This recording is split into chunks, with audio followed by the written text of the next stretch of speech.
만약 내일 당장 호르무즈 해협이 봉쇄된다면 여러분의 자동차 주유구는 더 이상 예전 가격을 허락하지 않을 것입니다. 수백만 가구의 식탁 물가는 즉각적인 위협에 노출되겠죠. 도널드 트럼프가 던진 싸늘한 블랙리스트 선언, 그 한복판에서 생사의 선택을 강요받는 해군 부대, 그리고 전 경제를 숨막히게 만드는 일, 500원 환율이라는 공포의 숫자까지 에너지의 목줄, 호르무즈를 둘러싼 거대한 전쟁과 지금 우리 앞에 놓인 생존의 방정식을 정밀 분석해 드립니다. 지금 전 세계가 가장 주목하는 곳, 바로 호르무즈 해협입니다. 폭이 가장 좁은 곳은 고작 33km에 불과하지만 전 세계 해상 원유 수송량의 5분의 1이 이곳을 통과합니다. 말 그대로 전 세계 에너지 공급의 목줄인 셈이죠. 그런데 지금 이 목줄을 잡고 흔드는 인물이 있습니다. 바로 도널드 트럼프 전 대통령입니다. 트럼프의 전략은 단순하고 명확합니다. 아메리카 퍼스트, 즉 미국의 이익을 위해 군사적 압박을 경제적 협상 카드로 사용하는 것이죠. 트럼프는 최근 호르무즈 파병에 협조하지 않는 국가들을 향해 사실상 블랙리스트를 언급하며 노골적인 압박을 가하기 시작했습니다. 그 압박의 중심에 대한민국과 중국을 포함한 7개국이 서 있습니다. 트럼프는 말합니다. 우리가 지켜주는 바다에서 기름을 가져가려면 그 비용을 내거나 직접 와서 피를 흘려라. 이건 단순한 협조 요청이 아닙니다. 동맹국들을 향한 최후 통첩에 가깝습니다. 특히 에너지 의존도가 높은 한국과 중국에게 호르무즈 봉쇄는 국가 경제의 심장이 멈추는 것과 같습니다. 트럼프는 중국을 향해서는 시진핑 주석과의 정상회담 연기까지 언급하며 외통수를 던졌고 한국에게는 동맹의 가치를 증명하라는 시험대를 제시했습니다. 여기서 우리가 주목해야 할 키워드는 외교의 그레이 존 바이킹 존, 즉 회색지대입니다. 과거에는 미, 중 사이에서 적당히 중립을 지키며 실리를 챙기는 것이 가능했습니다. 하지만 트럼프가 설계한 이 도박판에서는 더 이상 중립이라는 선택지가 존재하지 않습니다. 내 편이 아니면 적이라는 극단적인 이분법적 논리가 국제 정세를 지배하기 시작한 것이죠. 우리 정부는 공식 요청은 없었다며 신중한 태도를 보이고 있지만 내부적으로는 이미 거대한 폭풍 전야의 긴장감이 감돌고 있습니다. 파병을 결정하자니 이란과의 관계 악화와 호르무즈에서의 군사적 충돌이 두렵고 거부하자니 트럼프의 경제 보복과 한미 동맹의 균열이 눈앞에 아른거립니다. 결국 호르무즈는 단순한 해로가 아니라 트럼프가 던진 거대한 주사위가 굴러가는 테이블이 되었습니다. 이 도박에서 패배하는 쪽은 단순히 외교적 결례를 범하는 수준이 아니라 국가 에너지 안보와 경제 체제 자체가 붕괴할 수 있는 절체절명의 위기에 놓이게 됩니다. 과연 우리는 이 외통수에서 빠져나갈 신의 한 수를 가지고 있을까요? 하지만 여러분, 이런 정치적인 압박은 사실 이야기의 절반에 불과합니다. 진짜 문제는 그 다음입니다. 만약 우리가 파병을 결정한다면 실제 바다 위에서 우리 젊은 군인들이 마주하게 될 현실은 어떨까요? 명령이 떨어지는 순간 우리의 최첨단 함정들은 이 죽음의 바다에서 도대체 무엇과 싸워야 하는 걸까요? 정치적 수사 뒤에 숨겨진 차가운 금속의 현실, 호르무즈 해협 3km의 사투에 대해 더 깊이 들어가 보겠습니다. 정치적 수사와 외교적 압박은 사실 시작일 뿐입니다. 진짜 문제는 명령이 떨어진 뒤 우리 해군 군함이 마주하게 될 차갑고도 치명적인 바다의 현실이죠. 현재 아덴만에서 임무 수행 중인 청해 부대의 대조 영함, 무려 400톤급의 위용을 자랑하는 KDX-II 구축함입니다. 수천억 원의 몸값을 자랑하는 이 강철 성벽이 호르무즈라는 지옥의 입구에 들어선다면 과연 안전할까요? 우리는 여기서 아주 냉정해져야 합니다. 가장 먼저 지형의 저주를 분석해보죠. 호르무즈 해협의 전체 폭은 약 33km지만 암초와 얕은 수심을 피한 실제 가용 항로는 고작 3km에 불과합니다. 여러분 상상해보세요. 거대 유조선이 줄지어 지나가는 이 좁은 길목은 이란 해안포의 사거리 안에 완전히 노출된 오픈된 사격장이나 다름없습니다. 특히 이 경로의 대부분은 이란의 영해와 겹쳐 있습니다. 즉, 우리 군함이 유조선을 호위하려면 이란의 콧구멍 앞까지 다가가야 한다는 뜻이고, 이는 언제든 국제법적 분쟁이나 국지전으로 번질 수 있는 화약고에 들어가는 것과 같습니다. 더 심각한 건 보이지 않는 비대칭 위협입니다. 최근 유조선들을 공격한 주범으로 지목된 기뢰와 자살폭탄 드론, 그리고 레이더에 잘 잡히지 않는 소형 고속정들은 우리 구축함의 최첨단 레이더망을 비웃듯 파고듭니다.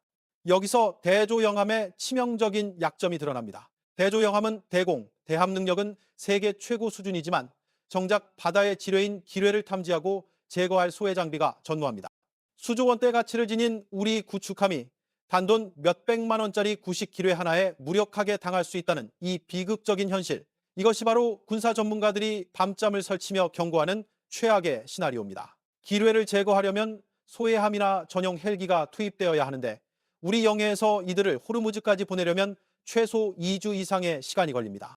결국 청해부대는 아무런 방패도 없이 적의 지뢰밭 속으로 유조선을 밀어 넣어야 하는 상황에 처하게 되는 겁니다. 또한 이란의 벌떼 전술 스워밍 탁틱스는 또 다른 공포입니다. 수십 척의 소형 고속정이 사방에서 달려들 때 아무리 뛰어난 구축함이라도 모든 타겟을 동시에 방어하기는 불가능에 가깝습니다. 이건 단순한 훈련이 아닙니다. 실패하는 순간 우리 장병들의 생명이 직결된 실전입니다. 미국이 요구하는 수준은 이지스함급의 방어 능력이지만 우리 해군 작전 템포상 이지스함을 빼서 보낸다는 건 한반도 주변에 대북 감시망에 구멍을 낸다는 뜻이기도 합니다. 결국 남의 전쟁터에, 그것도 우리 군 장비의 특성에 맞지 않는 죽음의 덫 속으로 우리 젊은 군인들을 밀어 넣어야 하는가라는 근본적인 질문이 터져 나올 수밖에 없습니다.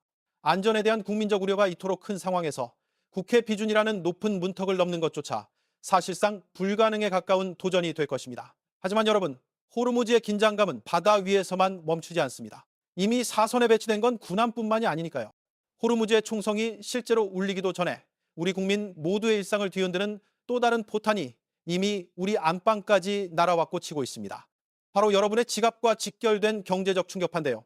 2009년 글로벌 금융위기 이후 17년 만에 마주하는 일 500원이라는 숫자의 공포. 이 숫자가 여러분의 식탁 물가와 주유소 가격표를 어떻게 파괴하고 있는지 그 처참한 경제 현장으로 가보겠습니다. 호르무즈 해협이 파도 소리가 커질수록 우리 안방의 한숨 소리도 깊어지고 있습니다. 정치적 갈등과 군사적 긴장감은 결국 숫자로 치환돼 우리를 덮치기 마련이죠.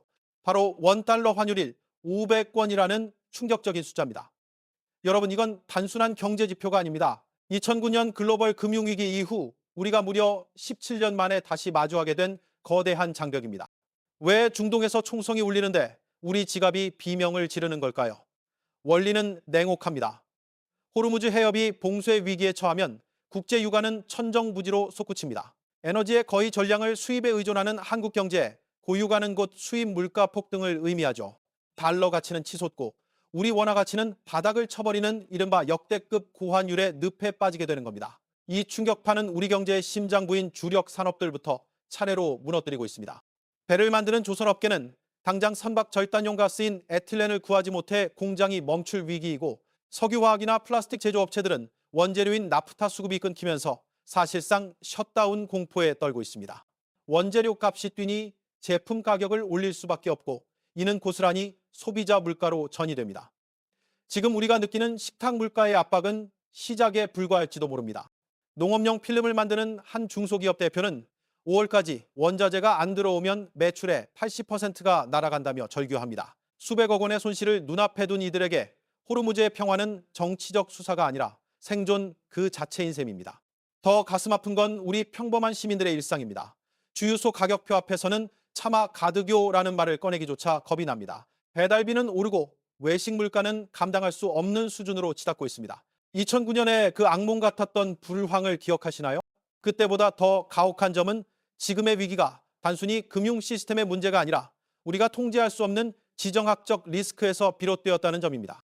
중동의 화약고에 불이 붙을 때마다 서울의 시장 골목 물가가 요동치는 이 기괴한 연결고리는 전 세계가 얼마나 촘촘하게 연결되어 있는지를 여실히 보여줍니다. 결국 지구 반대편의 총성은 우리 집 고지서가 되어 돌아오고 있습니다.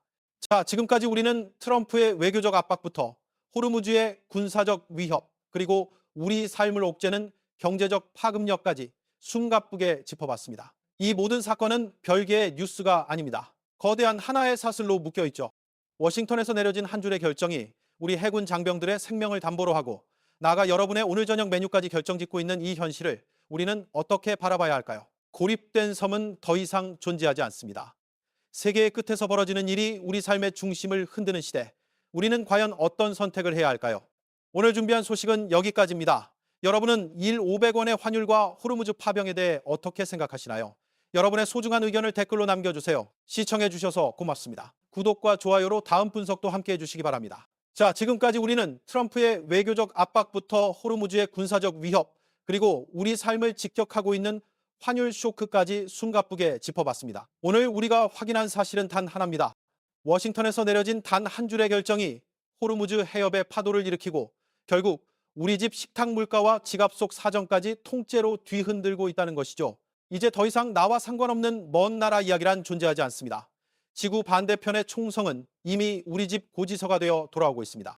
우리는 지금 거대한 연결의 시대, 동시에 거대한 불확실성의 시대에 살고 있습니다. 에너지 자립과 국방 안보, 그리고 민생 경제까지 그 어느 것 하나 연결되지 않은 것이 없습니다. 결국 우리는 선택해야 합니다. 강대국의 논리에 휘둘리며 매번 비싼 대가를 치를 것인가? 아니면 뼈를 깎는 고통이 따르더라도 우리만의 자립적인 생존 전략을 구축할 것인가? 오늘 여러분께 던지는 마지막 질문입니다. 여러분은 안보 지형의 안정을 위해 기름값을 더 지불할 준비가 되셨습니까? 아니면 리스크를 감수하더라도 끝까지 중립의 길을 걸어야 한다고 보십니까? 여러분의 생각은 어떠신가요? 지금 바로 댓글로 의견을 남겨주세요. 저희는 더 날카롭고 깊이 있는 분석으로 다시 돌아오겠습니다. 시청해 주셔서 고맙습니다. 구독과 좋아요, 알림 설정 잊지 마세요.